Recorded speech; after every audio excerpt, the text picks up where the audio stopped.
এবং ক্রিয়ামতো দেখতে হান্নান হান্না আমার সর্বপ্রথম বড় ভাই উপস্থিত আছেন টাঙ্গাইল ইউনিয়নের বারবার নির্বাচিত সদস্য যারা মোকাবিলা করছেন আগামী ভবনের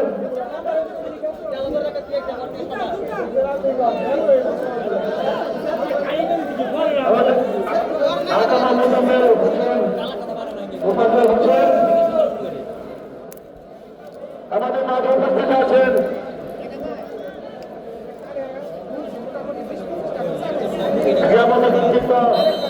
তরুণ ব্যবসায়ী যারা মোহাম্মদ জসিমুদ্দিন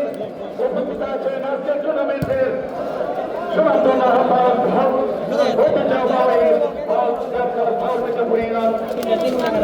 বিএনপির সংগ্রামী সাধারণ সম্পাদক যারা মোহাম্মদ আমদাদুল হক মুসল্লি এবার